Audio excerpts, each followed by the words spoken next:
Hey everybody, it's Ditkaz again, and today's video coming in way later than I planned on because I've kind of just had a lot of stuff going on the past few months. It's finally my spring 2024 anime watch list, final thoughts, and rankings. As always, in all my ramblings in these videos, there tend to end up being like at least some spoilers for different shows, so either skip past a show that you don't want to be spoiled on, or just hold off on the video for now until you're all caught up on the things that you're worried about. It's been a while since we've done this, so we're going to dive right in, and starting with the bottom of the list as usual. At number 18, we have Remonster.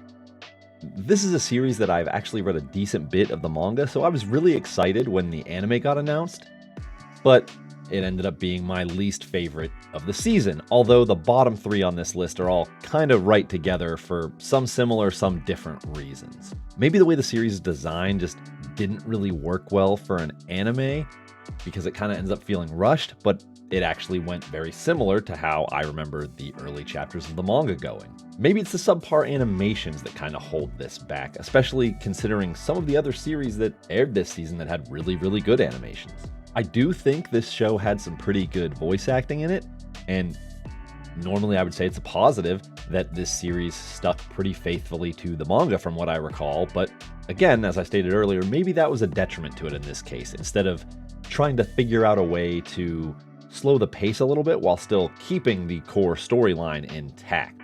All that being said, the thing that really pushes this show to the bottom of my list over the other couple that are right above it is that it had the worst opening theme all season, and at this point I'm pretty sure all year. It's just really, really bad.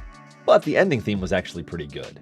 At number 17, we have the Banished former hero lives as he pleases, and this is another show that probably could have been a lot better if it had better animation. I think the story is pretty good, although both parts kind of feel slightly rushed. If each of the two major arcs had just a couple more episodes each to pace it a little bit better, it would have definitely had a better feel overall. But even then, the animation quality of this series is on the lowest end of the shows that I watched this season. I do think the world and the characters are interesting if they're not incredibly original, but nothing really is anymore in that regard. Most of the voice acting was pretty good in this show, although I wasn't a fan of the main character's voice personally. Other people might disagree with me on that, but again, that's just a personal preference, so it's going to obviously hold it down for me personally. This is also another series that has a good ending theme, but an opening that I really wasn't a big fan of. At number 16, we have The New Gate, and just like Remonster, I've read a decent bit of this manga, and I was excited for it whenever I heard that they got an anime adaptation announced. I didn't hop aboard the hate train for the character designs whenever they were first shown off, because honestly, in my opinion, they're not that bad, even if specifically the main character, his features aren't as sharp as they are necessarily in the manga, I guess would be the best description for it. In motion, though, the character designs end up kind of just being okay, and the fight scenes aren't really as fleshed out as well as they probably could be sometimes. I do really, really enjoy the manga for this, and I think the story and characters are all great, and the voice acting is done pretty well in this show as well. I actually find it real funny how the bottom three shows on my list are all fantasy shows that were kind of held back by like the animation quality, and they all had way better ending themes than opening themes in my opinion. While this show is towards the bottom of my list, if it gets another season, I'm going to continue to watch it because again, I invested in the series as a whole, and I still enjoy the story enough to keep watching it. At number 15, we have The Misfit of Demon King Academy Season 2, Part 2. I genuinely think this part of Misfit Season 2 is better than the first half of Season 2, but there's a lot of really good shows this season that I just had to rank above it. The animation in Misfit is still really well done, and the characters continue to be interesting and acted very well, in my opinion. I've actually been worried about this series getting too boring with how overpowered the main character is, wondering how do you make it interesting when the main character can just Uno reverse every enemy and is never actually in a situation where he might lose? The answer to this was memories that he seems to have lost and the selection competition that they talked about and focused on this season. Mostly to me, the whole thing with the goddess who kind of like considers herself his little sister and all of the missing memories that he had, I felt actually made this part of the show much more compelling than I thought they were going to manage to keep this series going into it at this point. At number 14, we have Demon Slayer, the Hashira training arc. And while Demon Slayer continues to have absolutely incredible animation, this arc was really the least interesting they've had so far, in my opinion, and I think that comes very much from it being a preparatory arc for the Infinity Castle coming up. I think it's really cool that we get to learn more about the different Hashira that we haven't gotten much info on at this point, but even up to this point, we still don't really get much of anything about the Snake Hashira, and I think that's kind of sad. The very ending of this arc, with them all ambushing Muzan and then getting dropped into the Infinity Castle, I thought was incredibly hype, and I don't think there's any way that viewers aren't super excited for this point for more of the series and just waiting for what's going to be coming next, and like just kind of like, oh, just I want more now, because like now you're really getting into it, and that kind of a cliffhanger is just going to leave everybody wanting more, I feel like. Last thing is, I think this is the one season of Demon Slayer that doesn't have a very good theme, as both the opening and ending themes are on the lower end of all the themes I've listened to this season, if not this year, really. Number 13, we have A Condition Called Love. I don't know if I've got this show too low or not, really. As I said earlier, there are a lot of really good shows this season, and I did enjoy this one, but it doesn't feel like my favorite type of romance show. Part of that could be the previous season, the winter season, and how it gave me a top-tier romance in A Sign of Affection. I don't know, maybe that's causing me to judge this show a little harsh because of just how good that show was. I do think this show is well done. I think it has good animation, character designs, and I like a lot of the characters' personalities. That being said, I did find the male lead to be a little weird with the way he acts and becomes like super obsessive real quick, but he does kind of start to get better towards the end of the season. I'm curious to know if there's going to be another season of this show, and if so, if he's going to finally let the female lead know that they actually went to elementary school together, and how that will affect things going forward with their relationship. Both themes for this show are really great, and I'm still sad that I haven't been able to find the opening on Spotify. At number 12, we have Dragon Raja: The Blazing Dawn. And I had no idea until partway through this season that this show was actually originally released in Chinese in like 2022 or something like that. But it had a very interesting premise and excellent animation in the prologue episode they had, and it kind of had me hooked from there. The overall show had kind of a strange pace to it, and I still have a lot of questions about the story and the world as a whole, so I'm really looking forward to future arcs, which I believe at least the next one has already been confirmed to get animated. I don't remember for sure, though. The setting and background are very interesting, and there's a really neat range of different characters in the show, though it would be cool to see more of them explored in more depth, and maybe not seeing some of the more interesting characters just killed off with barely any screen time. The voice acting's rock solid in this show, and once again, both themes are very good, and once again, I can't find the opening theme on Spotify.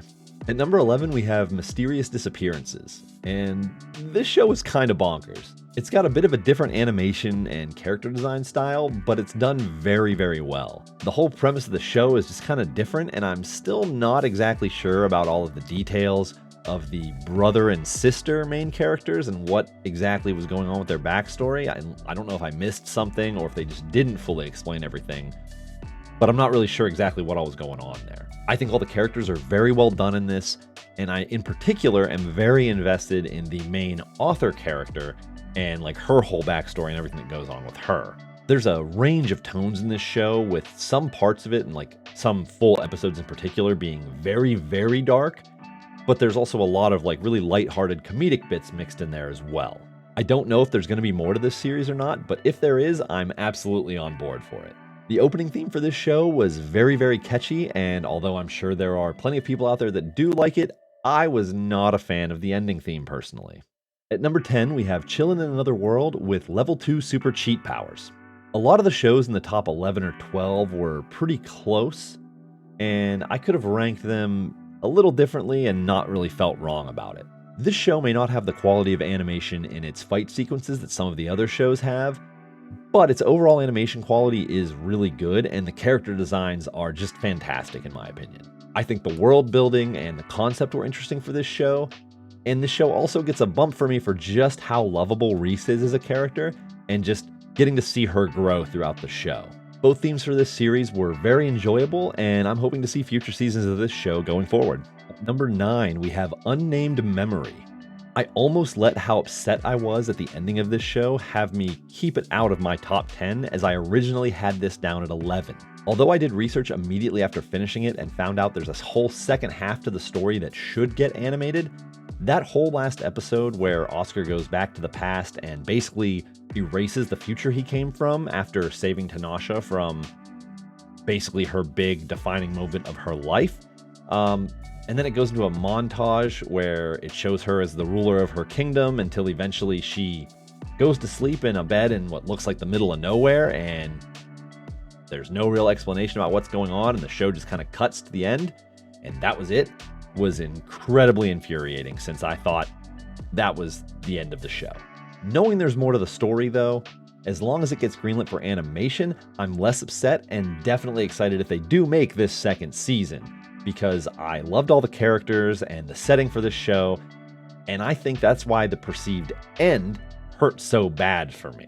I felt like Oscar worked so hard throughout the whole series to get Tanasha to finally fall for him and agree to marry him, and then it just kind of gets wiped away in an instant because of this one random episode. Like, if the previous episode would have been the end of it, it would have been okay, I feel like. And then this happens, it's like, what is that? So even though he did end up preventing her major childhood trauma and preventing her from going through a whole lot of pain at that point in her life. If I wasn't still a little salty about this ending, I might have had this even higher than I did, but it was still an excellent and emotional watch all the way through. At number 8, we have Konosuba Season 3. Konosuba is always enjoyable, and I feel like this season may have been my personal favorite so far. The characters continue to be interesting, and they introduce a number of new characters, with Princess Iris and her associated characters all being very enjoyable in my opinion. Both arcs of this season were good, and I feel like both of them did show some growth from Kazuma and his crew. As someone who hasn't read the light novels, no matter what else happened this season, I'd be locked in for another season just to see what happens with the egg. Number 7, we have That Time I Got Reincarnated as a Slime Season 3. Slime continues to be a compelling and interesting story as it goes, in my opinion, and this third season picks up where Rimuru becomes a full-fledged demon lord and continues to expand Tempest. I think there's good intrigue and action with this second confrontation between Rimuru and Hinata, and then them finding out that the whole thing was kind of orchestrated by somebody else, although they still don't know who the true mastermind behind all of these things actually is. There's a lot of new characters they introduced, and they all seem promising, with some new monsters they've shown, as well as the Crusaders that they've brought in, showing a lot of promise going forward. At number 6, we have Oblivion Battery. I saw Mappa was doing this series, and I figured it was going to be quality, and I wasn't let down in the least. I don't even like baseball, to be honest, but I do enjoy sports anime, and the concept seemed really interesting to me. Honestly, all of the characters are enjoyable, and the show sets up for a really promising story going forward. I'm curious if the main character Kay is ever going to fully get over his amnesia, if they'll continue to have moments of the old him show up like they did in those last couple episodes, or if the new him will eventually be just as good at baseball as he was before he lost his memories. I'm also interested to see if they get anyone else on their baseball team, and if so, what those characters are going to be like. This show is kind of the opposite of some of the shows in the lower end of my list, where it has one of the best opening themes of the season, but the ending theme was just trash in my opinion. At number 5, we have As a Reincarnated Aristocrat, I'll use my appraisal skill to rise in the world. I actually didn't have this show on my list for the first couple weeks of the season, but I'm really glad I didn't end up skipping it because it was super enjoyable. I think the animation is really good, and there's a solid mix of relaxed and funny parts and more serious and sad parts. The main character and his ability to see people's stats and all that and their abilities is very interesting in my opinion, although I'd really like to see what his own stats would look like, since you never get to see that because no other character has that ability and he can't see his own stats. I think all of the characters that the main character brings in to be his retainers have been really interesting in their own ways, and they're all kind of incredible. And of course I want to see who else he's going to bring along to work with him in future seasons, which, if I remember correctly, here in the fall season is when the second part is going to be airing. At number 4, we have I was reincarnated as the 7th prince so I can take my time perfecting my magical ability. This might be the most well-animated show of this season, in all honesty.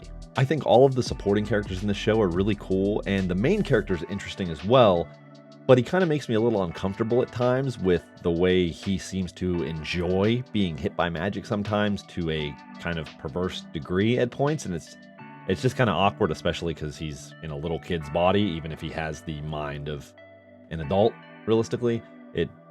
It's kind of a weird scenes at certain points. I don't know. But like his maid, the martial artist girl, and then like the curse user they introduced towards the end of the show, they're all really interesting, really compelling. There's a lot of really cool stories with them that they've explored so far, and I think a lot of potential for more in the future. I'm definitely interested to see more seasons of this show, and I really want to see what the rest of his siblings are like, as all three that they've introduced so far have been really cool in their own ways with how they are very different from each other. At number 3, we have Windbreaker. Of the shows that I hadn't heard of or really knew anything about before going into this season, Windbreaker is easily the best one of them in my opinion. Honestly, I wouldn't have felt wrong to have ranked it at number 1 or 2 on this list. I thought this series was just going to be about fighting, like kids in school, whether it was going to be him fighting people in his own school or just basically fights among students from other schools or something like that. But then it turned out to be more about the main character kind of coming to accept himself after finally finding people that accept him after spending all of his life prior to high school as basically a social outcast who got made fun of for the way that he looked, and then having to fight to kind of like feel like he had any kind of respect for himself because nobody else had any respect or seemed to care for him. I think all of his fellow students that they've introduced so far have been really, really cool, just like he has. And each of these characters have kind of had their own very unique fighting style. And they've done a very good job of showing that with the way they've animated everything. Honestly, the craziest thing to me about this show is how it seemed like each episode had better and better fight sequences as the show went on, after starting with an excellent, well-choreographed fight in the very first episode, like within moments of the show starting. This show ends clearly ready for a second season, and it can't come soon enough in my opinion, because I really want to see where it goes from where they left off with like the next big fight they have coming up with like all the students from his class, where we should get to see some other people in action that we haven't yet. At number 2, we have Kaiju number 8. And I've been meaning to read this manga for a while now, but I just haven't been able to get around to it. So I was really, really excited to see this show and see what it was about. And I was not disappointed in the least bit. I honestly thought about ranking this show number 1 as well, but 2 is still really respectable. And again, for me, this season 1 through 3 are really close and kind of all pretty interchangeable, I feel like.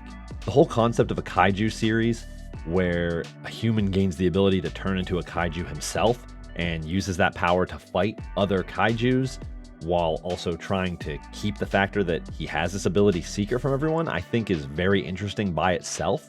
So when you throw in the fact that he's the childhood friend of one of the strongest anti-kaiju soldiers, and he's basically given up on his dream and promise to one day fight by her side against kaijus, but then he gets these powers and it kind of allows him a final chance to live up to that. I think the series and its concept becomes even more compelling at that point. I think the main character is super relatable, and all of his squad mates that they've shown so far have been really cool with their different interesting designs and like what backstories they've given for them so far. I'm really hoping that future seasons explore in greater depth the backstories of some of these other characters, because again, they're all really cool and I'd like to know more about them and like kind of build up more on that world there. Overall, this show has excellent animation and great sound design, I think. And the great theme songs stand out for this show because they are both fully English, which is kind of weird for Japanese anime, but they're both really good, so check them out. At number 1, we have Mushoku Tensei Season 2 Part 2. And Mushoku Tensei just keeps continuing its strong run in my opinion. With Rudeus continuing to grow as a person and finally starting his family, this second part of this season finds him traveling to meet up with his father to finally rescue his mom.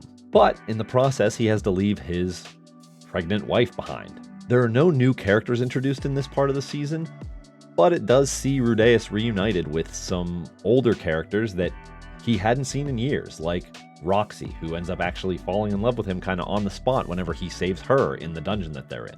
I do think it's really great to see Rudy finally reunited and saving his mom, although she currently has no memories and can't speak or anything like that.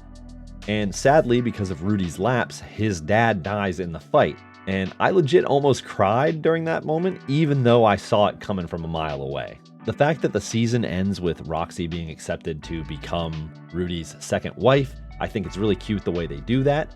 And now it's showing his family growing on its own.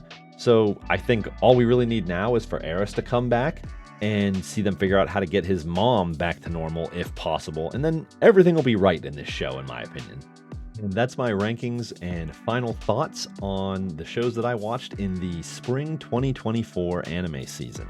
I'm still only watching shows on Crunchyroll, so if you're curious why there are no shows from High Dive on there, that's why. Let me know in the comments below what shows you think I might have missed out on this season, whether they're on Crunchyroll, High Dive, or some other site. Hopefully you enjoyed this video, and if so, make sure you give it a like and subscribe to the channel if you aren't already. You can see more of my content like this by checking out my Winter 2024 ranking right here.